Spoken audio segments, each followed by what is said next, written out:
he know my better. And let me back it up, Nori. He say he took me off the album. I try to get this man on my album, bro. Juvie, Fresh and BG. I already had Bird on the album, but I ain't put the song out because I ain't want Bird off the album. I took him off the album. That's a petty Yeah, because I know niggas gonna be saying I'm trying to use him. This whole crazy petty. You feel me? I got a song called All the Money with Birdman. Now, he did the song for me, and I did a song as a favor for favor. I could have put it out, but I don't want to feel like I'm trying to ride their coattail, right? Okay. I tell Jude to get on the song, Still on Fire. I'm like, bro, this song is hot. I didn't market, promote it, put money behind it, the video. Man, remix gonna go crazy. We on tour right now. Me, you, and Juve, I know it's gonna be hard trying to get Wayne on the Everybody cool if Wayne don't do it. Man, that nigga Juve told me, it's something about that word still. I'm like, nigga, still, S-T-I-L-L, nigga, what's wrong with that? Man, it just seemed like you just lost something or something. Then the nigga drop a podcast called Still 400. I'm like, what the After telling me I need to stay off of podcasts, off of line, them niggas do podcasts every week. And they interviewing nigga like Finesse 2-time, controversy. Man, NBA Youngboy Mama, controversy. You know what I'm saying? Bun B, controversy. Nigga, I thought y'all stand away from niggas. These niggas be in the media for speaking their mind. And that's when the nigga say it's controversial.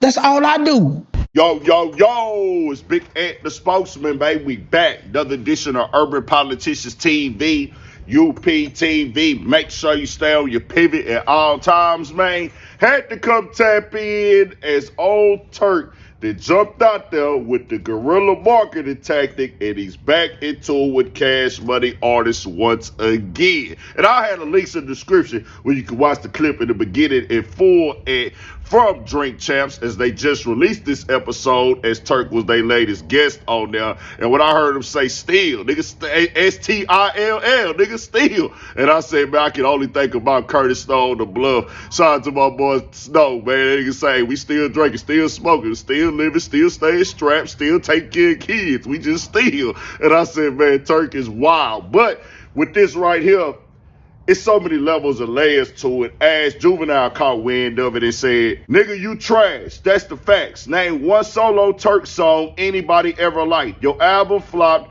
and you got dropped off the label. Tell them why you really left New Orleans. You forgot about your little Juvie Tuesday incident in a bathroom. You a bum and you broke. That's why you cry like a bee. We eating over here. Never bite the hand that feeds you. I fed you for 2 years. I guess the money ran out. Now, I don't know what went down in the bathroom, and I don't need to know. But right now, you can tell Juvenile is upset about this because he went up there and spoke on their podcast and spoke on what's going on with them.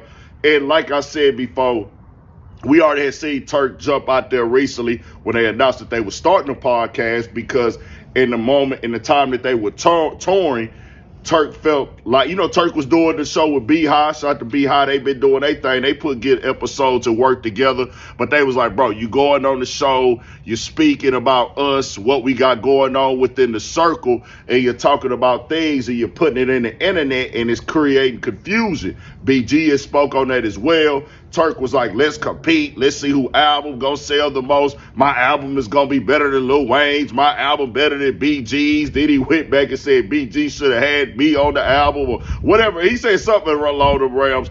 Turk is looking at this stuff as guerrilla marketing. Now, if you remember, when Turk had first came home, he was just telling his story, put a lot of out there. Birdman didn't like a lot of things that he said on Drink Champs. Talked about the fake Rolexes and said that they had Geneva watches, which Geneva watches are a brand, but he was just saying, man, we ain't really have Rolexes and things, and Birdman wasn't feeling that. Then him and BG was going back and forth. Him and Juvie was still cool. Manny Fresh and him was cool, and Wayne has been cool with all of them and just keeping it cordial how he do throughout this time. We see what happened at the Versus battle. Turk was not there. But now, I'll say this for Turk.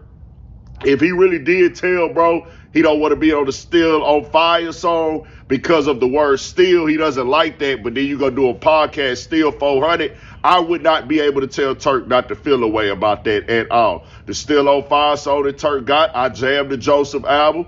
I did like a couple tracks on there. Me and the guys on Studio 56 podcast, we went through it. We checked it out on one episode. And we said, hey, we like what Turk did on there. But at the same time, everybody is not going to agree with you doing the podcast about them.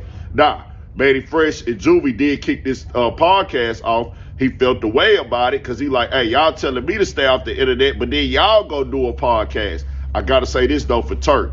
They're interviewing artists. They having guests come on. They're not really putting out their issues, their problems. They're not talking about the financial things that's happening with the lawsuits and saying let's compete with each other as artists and as who gonna sell the most records and I'm gonna put out this personal info. That ain't what they doing. And Turk knows that they ain't just had on people just to be best. They haven't even had that many guests, but they had like different other people on as well. And when they have them sit down, it don't be them just on there just going like crazy and talking wild and nothing like that. Not saying that Turk does that only, but Turk coming with some controversial stuff, but they not really just on it like that on their podcast. So I will say that in that manner, but yeah, Turk, he gonna go up every single time. I can understand if he feel a way about the Still thing, though. The Still, I get that. If you gonna put Still 400 after you told me you don't want to be on my song, the Still on Fire song, which has been Turk's biggest song since he came home, but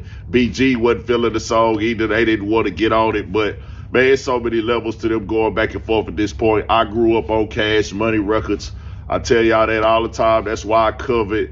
I'm a fan of the whole situation from a kid, bro. That's what I was jamming coming up.